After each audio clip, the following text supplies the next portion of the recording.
হরে কৃষ্ণ বন্ধুরা, ওং নমো ভগবতে বাসুদেবায় নমঃ। জয় শ্রীকৃষ্ণ, রাধে রাধে। বন্ধুরা, এই মুহূর্তে অঘ্রাণ মাস চলছে, আর যে মাসকে সব থেকে শুভ মাস বলে গণ্য করা হয়, কারণ এই মাস হলো মা লক্ষ্মীর মাস। অথবা অন্য যে কোনো সময় যদি এই সংকেতগুলির মধ্যে কোনো একটি সংকেত আপনি যদি পান, তাহলে এই বিষয়টি নিশ্চিতভাবে বলা যায় যে ভগবানের কৃপায় ভালো সময় আপনার আসতে চলেছে। বন্ধুরা, আমাদের সনাতন ধর্মে আর সময়কে খুবই শক্তিশালী বলে গণ্য করা হয়েছে। আর সময়ের চাকায় মানুষকে খুশি, দুঃখ, কষ্ট, জ্বালা যন্ত্রণা ও লাভ লোকসান এবং জন্ম মৃত্যুর সঙ্গে আমাদের পরিচয় করায়। বন্ধুরা, আপনারা হয়তো এই বিষয়টি দেখেছেন যে সময় মানুষকে অনেক কিছুই শেখায়। সময়ের চাকা রাজাকে ফকির যেমন বানিয়ে দেয়, আবার ফকিরকেও রাজাও করে দেয়।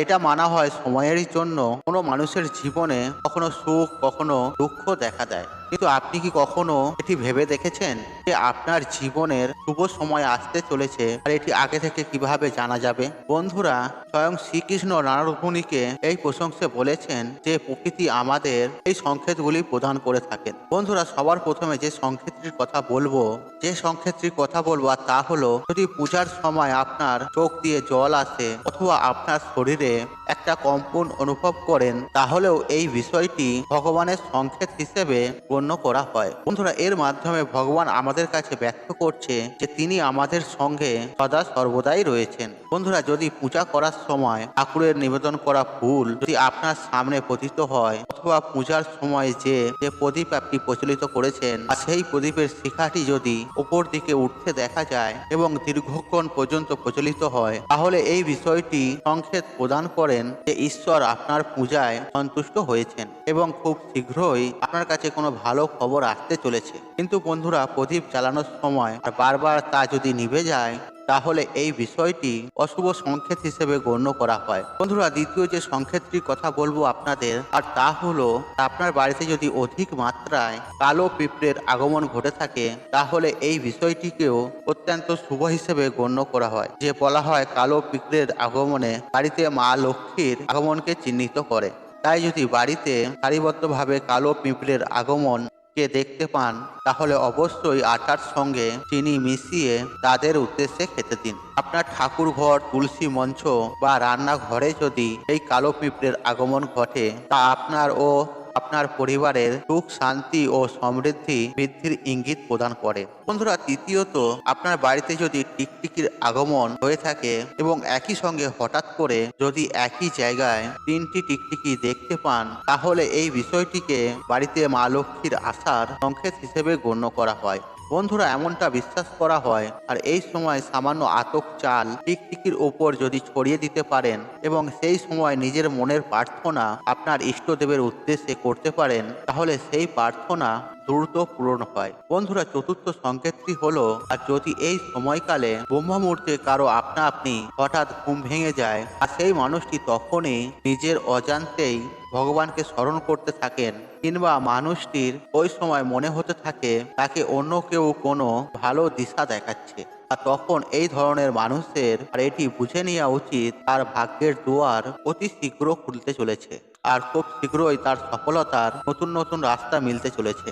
বন্ধুরা, পঞ্চম সংকেতটি হলো, তখন কোনো মানুষের গৃহে দরজার সামনে কোনো গরু অর্থাৎ গোমাতা খাবার জন্য আসে আপনা আপনি, অথবা কোনো হনুমান বা বাঁদর কোনো মানুষের ঘরের কিছু খাবার আপনা থেকে উঠিয়ে নিয়ে যায়, অথবা তার বাড়িতে কোনো পাখি এসে নিজের বাসা বানায়, বা কোনো বিড়াল বা কুকুর বাচ্চা দেয়, তাহলে সে মানুষটিকে বুঝে নিতে হবে সামনে যে সময়গুলি আসছে আর তা তাকে আরো শক্তিশালী বানিয়ে তুলবে, আর সে তার জীবনের আগের থেকেও আরো বেশি বড় হবে এবং উচ্চতা লক্ষ্যে পৌঁছাতে সক্ষম হবে। বন্ধুরা, এর পরের সংকেতটি হলো, যখন কোনো মানুষের বাড়িতে ছোট বাচ্চারা বারবার নিজে থেকেই খেলাধুলা করতে আসে, অথবা কোনো ছোট বাচ্চা কোনো ব্যক্তিকে দেখে যদি বারবার প্রফুল্লভাবে হাসতে থাকে, তাহলে এটি ভগবানের সংকেত বলেই মনে করা হয়। কেননা ভগবান শ্রীকৃষ্ণ ছোট বাচ্চাদের মধ্যেই থাকেন। আর এই কারণে এই রকমটা যদি আপনাদের সাথে হয়ে থাকে, তাহলে সেই মানুষকে তখন বুঝে নিতে হবে আর আসতে চলা ভবিষ্যতের সময়গুলি খুবই হাসি খুশিময় হয়ে উঠবে। বন্ধুরা, আপনারা অনেক সময় গুরুজনদের বা বয়স্ক মানুষদের এটা নিশ্চয়ই বলতে শুনেছেন, ছোট বাচ্চারা ভগবানের রূপ হয়ে থাকেন এবং তারা সর্বদা আপনার জন্য শুভ হয়। বন্ধুরা, ষষ্ঠ যে সংকেতটি আর তা হলো আর যখন কোনো মানুষ পূজার থালা নিয়ে ভগবানের পূজা করতে থাকেন আর তখন পূজার সময় হঠাৎ অনুভূতি হতে থাকে হয়তো ভগবান তার দিকে তাকিয়ে রয়েছেন এবং তাকিয়ে হাসছেন, অথবা কিছুদিন বাদে যদি তার গৃহে অতিথির আগমন ঘটে আর সেই ব্যক্তির বুঝে নেওয়া উচিত তার শুভ সময় শুরু হতে চলেছে। এছাড়াও যখন কোনো মহিলার বাঁ চোখ অথবা কোনো পুরুষের ডান চোখ লাফাতে থাকে তখনও তাদের বুঝে নেওয়া উচিত তাদের ভালো সময় শুরু হতে চলেছে। বন্ধুরা, সপ্তম সংকেত প্রসঙ্গে ভগবান শ্রীকৃষ্ণ বললেন, যখন কোনো মানুষ সকাল সকাল কোনো শুভ কাজ করতে বেরোচ্ছেন তখন রাস্তায় বের হওয়ার পর তিনি কোনো গোমাতার দেখা পান অথবা কোনো দেবদেবীর মূর্তির দেখা পান অথবা কোনো গরিব দুস্থ বা সাধুর আশীর্বাদ প্রাপ্ত হয়, তবে ওই ব্যক্তিকে এটা বুঝে নেওয়া উচিত তিনি যে কাজটি করার জন্য গৃহ থেকে বেরিয়েছেন তিনি সেই কাজটিতে সফল হবেনই হবেন। বন্ধুরা, অষ্টম সংকেত প্রসঙ্গে ভগবান শ্রীকৃষ্ণ বললেন, হে মুনিবর নারদ, যখন কোনো মানুষ মন থেকে খুশি থাকে এবং তার মুখে সর্বদা একটা হাসির ঝলক দেখা যায় এবং এমন মানুষ যে তার রোগ রাগ বা ক্রোধের ওপর নিয়ন্ত্রণ রাখে, সেই ধরনের মানুষদের আর তাদের জীবনে খুব শীঘ্রই ভালো সময় আসতে চলেছে।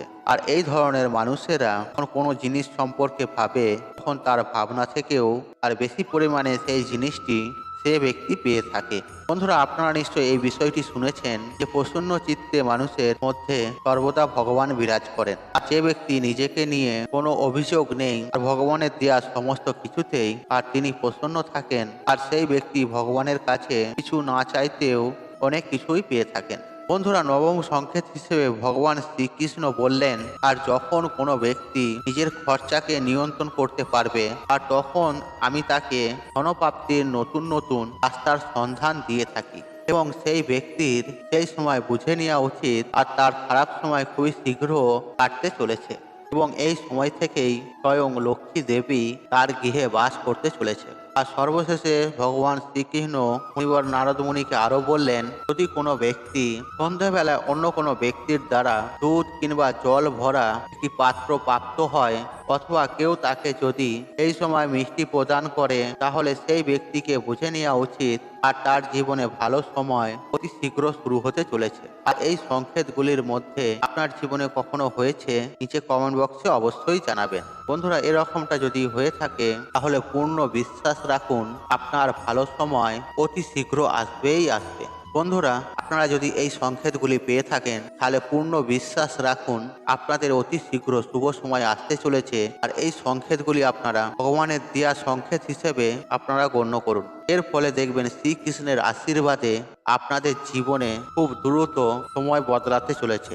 বন্ধুরা, আশা করছি এই ভিডিওটি আপনাদের ভালো লেগেছে। তাহলে ভিডিওতে একটি লাইক করুন, একটি কমেন্ট করুন, একটি শেয়ার করুন এবং বন্ধু বান্ধব আত্মীয়জনদের সাথে শেয়ার অবশ্যই করুন। মনে রাখবেন আপনার একটি শেয়ার অনেক মানুষকে উপকৃত করে তুলতে পারে। আপনি যদি আমার চ্যানেলে নতুন হয়ে থাকেন তাহলে চ্যানেলটি অবশ্যই সাবস্ক্রাইব করুন এবং পাশে থাকা নোটিফিকেশন অন রাখুন, কারণ নিত্য নতুন ভিডিও সবার আগে দেখার জন্য। ঈশ্বর আপনার মঙ্গল করুক, আপনি সুস্থ থাকুন, নিরোগ থাকুন, আপনার দিন মঙ্গলময় হোক। হরে কৃষ্ণ কৃষ্ণ কৃষ্ণ হরে হরে।